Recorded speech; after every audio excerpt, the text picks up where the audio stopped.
नमस्कार, 4 PM कर्नाटक में आपका स्वागत है। मैं हूं सिमरन। लोकसभा चुनाव में अब ज्यादा वक्त नहीं बचा हुआ है। ऐसे में सभी दल अपनी अपनी रणनीति बनाने में जुट गए हैं। लेकिन इस बीच अलग अलग राज्यों में नेताओं का एक दल से दूसरे दल में आने जाने का खेल भी लगातार जारी है।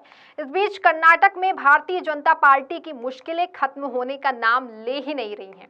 भाजपा को प्रदेश में एक नया झटका लगता ही जा रहा है। प्रदेश में अपनी हालत पतली होती देख भाजपा ने कर्नाटक के क्षेत्रीय दल जेडीएस के साथ गठबंधन करने का विचार किया है, ताकि दोनों दल मिलकर के राज्य के सत्ताधारी दल कांग्रेस का मजबूती से मुकाबला कर सके। हालांकि अभी तक इस गठबंधन पर कोई मोहर नहीं लगी है, लेकिन अब गठबंधन के बनने से पहले ही भाजपा जेडीएस को प्रदेश में एक बड़ा झटका लगा है। आज भाजपा और जेडीएस के तकरीबन 15 नेताओं ने कांग्रेस का हाथ थाम लिया है। प्रदेश में विधानसभा चुनाव में मिली करारी हार के बाद से भाजपा के लिए कर्नाटक में मुसीबतें जो हैं वो कम होने का नाम ले ही नहीं रही हैं। प्रदेश में भाजपा को आए दिन कोई ना कोई झटका लगता ही जा रहा है। इस बीच अब इन नेताओं का कांग्रेस में जाना भाजपा के लिए लोकसभा चुनाव से पहले बड़ा झटका माना जा रहा है। पार्टी को यहां लगातार झटके लग रहे हैं। अब बीजेपी और जनता दल के 15 से अधिक प्रमुख नेता और पूर्व पार्षद कांग्रेस में शामिल हो गए हैं। जिस दौरान ये नेता कांग्रेस में शामिल हुए उस वक्त उप मुख्यमंत्री डीके शिव कुमार भी मौजूद रहे।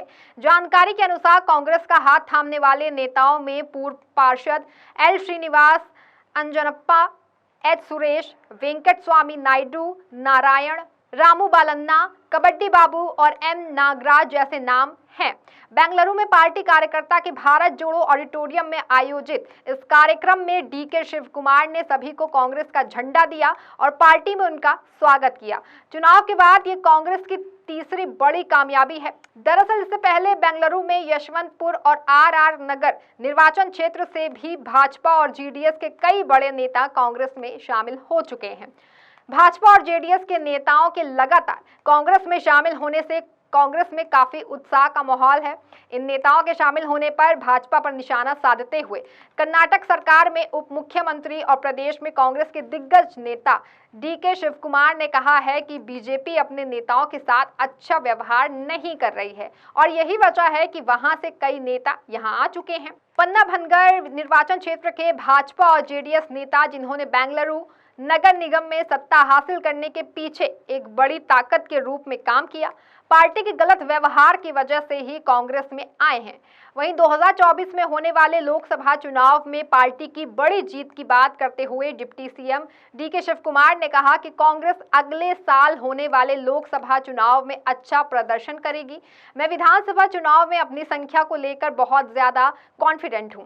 अब मैं कह रहा हूं कि हम लोकसभा और बीबीएमपी चुनाव में कई और सीटें जीतेंगे। उन्होंने जनता दल सेक्युलर के साथ संभावित गठबंधन को लेकर के भाजपा पर निशाना साधते हुए कहा कि केंद्र में सत्तारूढ़ पार्टी समझौते की राजनीति का सहारा ले रही है। जाहिर है कि कर्नाटक में भाजपा के लिए विधानसभा चुनाव के बाद से मुश्किलें कम होने की बजाय और ज्यादा बढ़ती जा रही हैं। तभी तो पार्टी को आए दिन कोई ना कोई बड़ा झटका लग ही रहा है। विधानसभा चुनाव के वक्त से लेकर के चुनाव में मिली हार के बाद से लगातार भाजपा के नेता पार्टी का साथ छोड़ करके कांग्रेस का दामन थाम रहे हैं। वहीं कांग्रेस की ओर से भी लगातार ऐसे वादे किए जा रहे हैं कि प्रदेश में भाजपा व जेडीएस के और भी नेता कांग्रेस का दामन थामते रहेंगे। Deputy CM DK Shivakumar का भी अभी ये कहना है कि अभी और भी नेता हमारे साथ जुड़ेंगे। ऐसे में लगातार नेताओं का पार्टी छोड़ना भाजपा के लिए वाकई में एक चिंता का विषय है, क्योंकि जाहिर है कि भाजपा कर्नाटक को दक्षिण में अपने प्रवेश के लिए प्रवेश द्वार के रूप में देख रही है और उसकी वजह ये थी कि कर्नाटक में सत्ता होने के साथ साथ लोकसभा में भी भाजपा के पास प्रदेश की 28 सीटों में से 25 पर कब्जा है। ऐसे में भाजपा के लिए कर्नाटक लोकसभा चुनाव से भी बेहद अहम है।